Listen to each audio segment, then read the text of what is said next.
Hi, I'm Stephana Johnson, and you're watching Stephana Speaks, where we help women entrepreneurs and women up to great things grow their business, confidently communicate their message so that they can successfully speak their truth. I'm incredibly honored to be at the home and on the front porch with the Washington State House of Representatives in the 49th District, Miss Sharon Wylie. Sharon, thank you so much for being here and allowing me to have time in your morning here. I know you have a very busy schedule, and you have really contributed to women's lives greatly in your political arena as well as in your business life, and I believe that you have some incredible insight to share with women. So I'd like to ask you, why do you think there aren't more women in politics? I think it varies with the woman, but I believe that women get into politics to do specific things. I think men see politics as a state of being, or, you know, I want to be an elected official. All of the important women I know in politics got involved to accomplish a particular task. Former Oregon Governor Barbara Roberts got involved because she had a disabled child and her kid wasn't getting what that kid needed.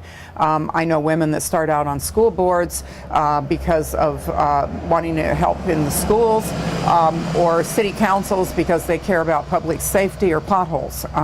And then it goes on from there. The other piece, I think, is women don't think of themselves as competitive, and running for office is like a competitive contact sport, and women aren't raised that way, and maybe aren't that much that way by nature. Governing, on the other hand, is a collaborative problem-solving process, and women do very, very well and add a lot to the process once they get there. That was a beautiful explanation and actually made me feel excited. Clearly, your passion has come out. Would you mind sharing what made you decide to get involved in politics? Well, there's a couple of answers. One has to do with the women's movement back in the 60s and 70s when I was coming of age. And McGovern was running for office. There was the war in Vietnam, and people started paying attention to sexual violence against women. And I, made a lot of mistakes in terms of early marriages to people that weren't good for me, or a person that wasn't good for me. Lived in a pretty violent time in terms of inner city violence and that sort of thing. I lived in Detroit for a while. And I started a rape crisis center when I was in college in Riverside, and I did that again in Seattle, and those are really proud things I've done.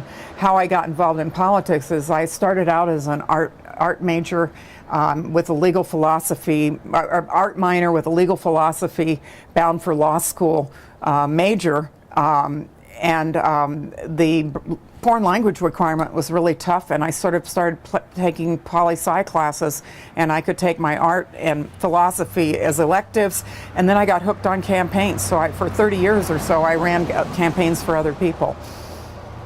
Since you've brought this up, I'd like to ask you a little bit more about this. So I do a lot of the trauma and abuse, especially the sexual trauma. Sure.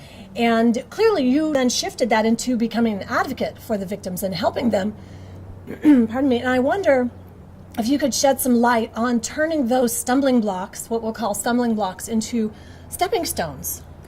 Well, it's very interesting. When we trained a new batch of volunteers at the Rape Crisis Center, this was back in the 70s, a large percentage of the people, women and men, who showed up to be trained to help others were either adult children of alcoholics or had been victimized, or a child of theirs had been victimized, or they cared about, a brother, sister, mother, daughter, family member. And so I think that, for adult children, there's a real desire to save the world. And when you've been assaulted, there's a real need to make sense of it and to grow through that. And I think helping others or teaching others or assisting others is a time-honored way of processing and taking something bad and turning it into something good. And I think that plays out in a lot of parts of our lives. Knowing that that's in your background, and that knowing that could be in many women's background, What would you say to women who are aspiring to come into a leadership role, whether it's as an entrepreneur, a business owner, or in politics? What could you shed light on and give more insight towards with regards to them stepping into that leadership role more confidently? I think there's two things that seem contradictory.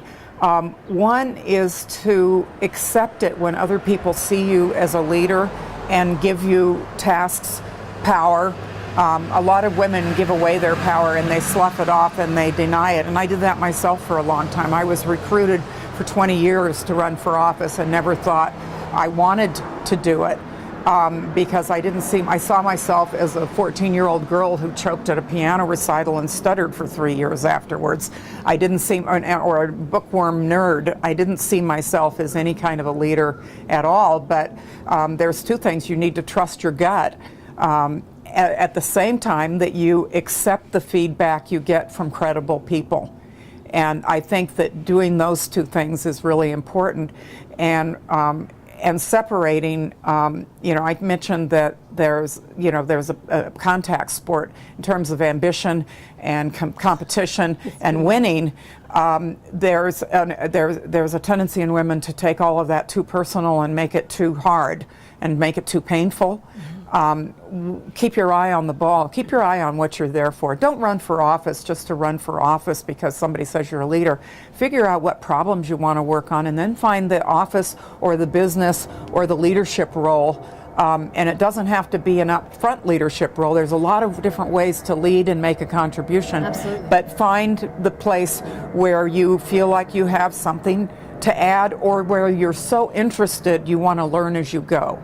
You can learn as you go. You don't, if this is something you really are interested in, you don't have to be the expert in order to lead because people trust someone who is authentic and vulnerable and willing to admit what they don't know. Because if the big problems that politicians deal with were easy to deal with, they wouldn't be dealing with them. They'd be solved. Yeah, exactly. If they were easy, they'd be done. I was recruited in Oregon by my state senator to run for office when my daughters were 9.5 years old, my twins.